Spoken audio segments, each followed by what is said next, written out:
Trump और Netanyahu में तीखी बहस हुई है। जी हां, सही सुन रहे हैं आप। इजरायली पीएम ने अमेरिकी राष्ट्रपति को दे दी है बड़ी चेतावनी। आखिर ये चेतावनी क्या है जो बहस तक पहुंची, पूरी जानकारी इस वीडियो के जरिए आपको देंगे। ईरान और मिडिल ईस्ट संकट को लेकर डोनाल्ड ट्रंप और इजराइल के प्रधानमंत्री बेंजामिन नेतन्याहू के बीच मुबैना तौर पर 1 घंटे तक तीखी बहस हुई है।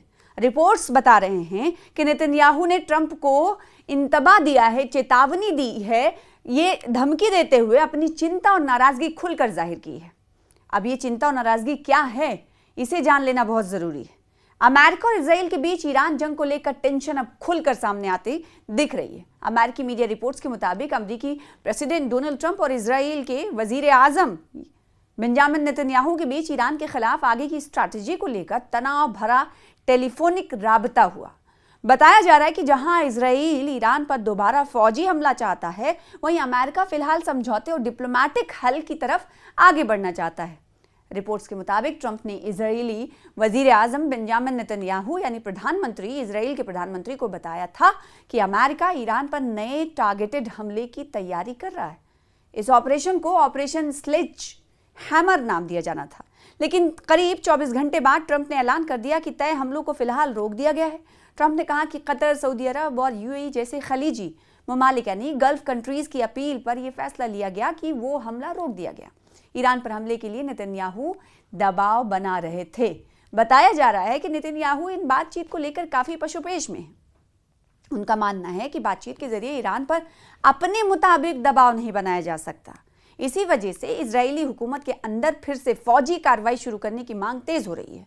रिपोर्ट के मुताबिक इजरायली हुकूमत के हाई लेवल पर दोबारा हमले को लेकर मजबूत हिमायत मौजूद है और ट्रंप एडमिनिस्ट्रेशन की नरम स्ट्रैटेजी को लेकर नाराजगी भी बढ़ रही है। ट्रंप लगातार ये कहते रहे हैं कि ईरान के साथ समझौता मुमकिन है और जो बातें उनके अल्फाज जो इस्तेमाल किए जा रहे थे उसमें नरमी दिखाई दे रही है। स्ट्रैटेजिक नरमी और कूटनीतिक हल ट्रंप तलाश रहे हैं। हालांकि उन्होंने ये भी साफ किया कि अगर बातचीत कामयाब नहीं हुई तो फौजी कार्रवाई दोबारा शुरू की जा सकती है।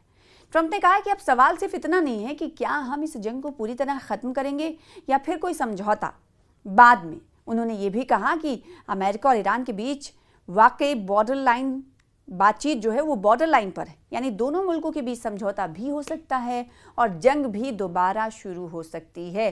तो क्या ये माना जाए कि दोबारा दबाव बना रहा इजराइल प्रधानमंत्री डोनाल्ड ट्रंप पर बेंजामिन नेतन्याहू जो कि प्रधानमंत्री हैं इजराइल के, और उनकी तरफ से दबाव बनाते हुए ये कहा जा रहा है कि दोबारा हमला शुरू किया जाए।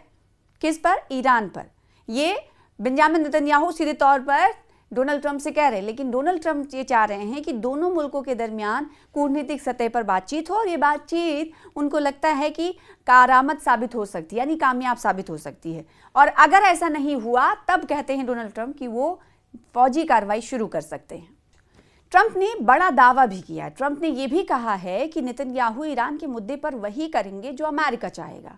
देखिए, अब तक अमेरिका वही कर रहा था जो इजराइल चाहता था या बेंजामिन नेतन्याहू चाहते थे। अब दोनों मुल्कों यानी ईरान और अमेरिका के दरमियान जो तलखियां रहीं और जो वार पलटवार चला, उसके बाद अब ट्रंप ने ये कहा है कि नेतन्याहू ईरान के मुद्दे पर वही करेंगे जो हम चाहेंगे, यानी अमेरिका चाहेगा। लेकिन इससे पहले आपको याद होगा कि अमेरिका के लोग भारी तादाद में सड़कों पर उतरकर ये कहते हुए नजर आए कि बेंजामिन नेतन्याहू की एक बात कहने पर अमेरिका ने खुद को जंग में दाखिल किया, जबकि नहीं करना चाहिए था। इससे उनकी मईशत, आर्थिक स्थिति कमज़ोर हो रही है, टैक्स वो पे कर रहे हैं, लोगों में नाराज़गी दिखाई दी थी। और अब यहाँ आकर अमेरिका खड़ा हुआ है कि ईरान के मुद्दे पर डोनाल्ड ट्रंप दावा कर रहे हैं कि बेंजामिन नेतन्याहू या फिर इजराइल वही करेंगे, वही इजराइल करेगा जो अमेरिका चाहेगा, जो अमेरिका कहेगा वही इजराइल की तरफ से किया जाएगा। ये कहना है ट्रंप का, ये दावा कर रहे हैं। हालांकि उन्होंने दोनों लीडरान के बीच रिश्तों को अच्छा बताया।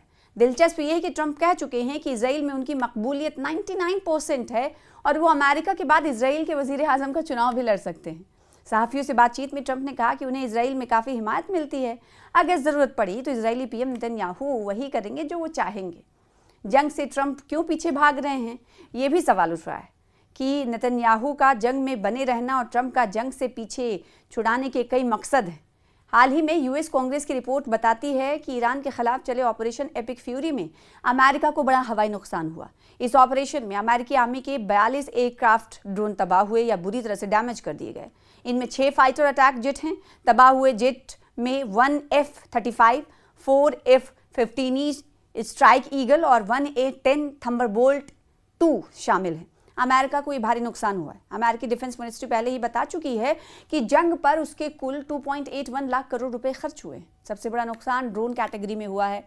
कुल 25 ड्रोन तबाह हुए हैं। इनमें कई टाइटन लेवल के थे। इनके अलावा 11 दिगर प्लेन भी तबाह या डैमेज हुए हैं। इसके अलावा अमेरिका ने ईरान जंग के खिलाफ मुखालिफत फिर अमेरिका में तेज हो गई, क्योंकि वॉशिंगटन डीसी में अमेरिकी कैपिटल के बाहर साबिक फौजियों और उनके हामियों और जंग मुखालिफ एक्टिविस्ट ने प्रेसिडेंट डोनाल्ड ट्रंप की फौजी कार्रवाई के खिलाफ एहतजाज किया। डेमोक्रेट सांसद टैमी डकवर्थ और टिम केन भी एहतजाज में पहुंचे। हाल के दिनों में अमेरिकी कांग्रेस और साबिक फौजियों के ग्रुप्स में ट्रंप की ईरान पॉलिसी की मुखालिफत बढ़ गई है।